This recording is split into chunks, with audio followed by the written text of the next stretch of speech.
Bon, salut les amis, la famille de Dieu, les frères et sœurs. Salut, alors, vous savez, peut-être on est des bébés spirituels, là, comme il disait dans Hébreux 5:12. Donc ça peut arriver, hein, moi-même aussi, ça peut arriver, donc on a besoin du lien encore. Même après des années, des fois, hein, on a besoin du biberon, là. Bon, tétine spirituelle, bon, pourquoi pas. Hein. Moi, je suis pas parfait, hein. Je viens pas là pour donner des trucs, mais bon. Ce que je veux vous dire, c'est que y en a qui en profitent justement pour en rajouter une couche, une sérieuse couche, quoi. Donc c'est là que ça glisse un peu. Sinon, si vous regardez dans 1 Jean 2, 20, chapitre 2, verset 20, donc à 27, ben vous voyez que le Saint-Esprit nous enseigne déjà.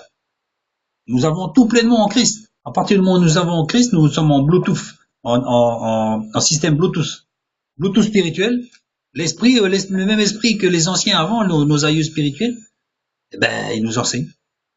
Ils nous enseignent, on a accès au même esprit. Donc c'est extraordinaire, une source divine, là, directement qui donne ça à ses enfants. Alors vous regardez dans Jean, chapitre 6, verset 45, pareil, Hébreux 8, 11. Hébreux 8, 11. L'ignore, c'est là. Donc, et Jérémie 31, 31, 34. Jérémie 31, 34. Voilà. Enfin, je dis qu'ils en remettent une couche parce que il y en a certaines personnes là qui, comme on dit, personne n'enseignera son prochain parce que tous auront la connaissance. Cette connaissance, nous l'avons. Évidemment, ça ne veut pas dire que l'enseignement est mauvais. Il y a des fois, on aime bien écouter les messages. Hein, il y a des messages et tout ça. Mais le plus valorisant, c'est d'avoir des témoignages, des choses que les gens y font, les pasteurs ou même le frère de base là. Faut le faire monter à l'estrade un peu, puis qu'est-ce qu'il a, quelqu'un a un témoignage aujourd'hui?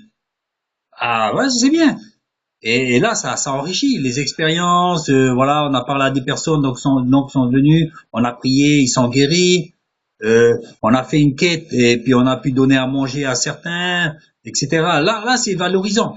Maintenant, ce qui se passe, on donne beaucoup je dirais, des sermons en micro-ondes. C'est toujours le même enseignement, mais on change de sauce, mais c'est toujours la même barbaque, ouais. Et ça valorise plus la personne qui parle que les autres, parce que bon, finalement, vous savez très, très bien, hein, bien souvent, on connaît ces choses-là. On connaît ces choses-là. Il est mignon le petit lapin, hein. On connaît ces choses-là, mais voilà donc bon évidemment ça fait du bien, je dis pas. Hein. Mais voilà, le plus important c'est quoi?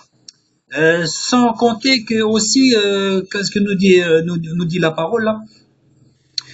Vous savez, la foi disparaîtra, la connaissance, tout ça disparaîtra. Qu'est-ce qui est le plus important? Je vous le donne en mille, vous le savez, c'est l'amour. Donc aujourd'hui, il faut valoriser ça. La communion fraternelle. Regardez dans les actes des apôtres. Pas de riches, pas de pauvres, toutes choses en commun, etc. Et nous, on fait quoi? Pour enseigner, on est fort. Mais quand un frère est dans la détresse, est-ce que vraiment on est là présent? Donc c'est ça qui compte. C'est ça qui compte, c'est pas l'enseignement.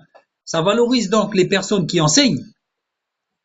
Et oui, évidemment, moi quand je dis des choses à des personnes, je témoigne.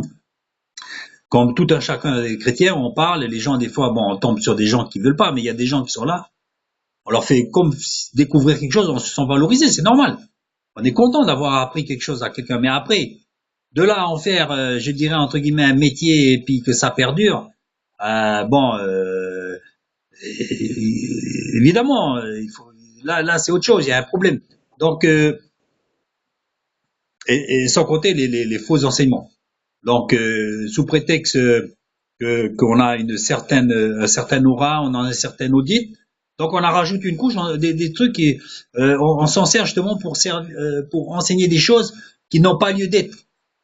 Donc, d'où les différentes sectes chrétiennes entre guillemets.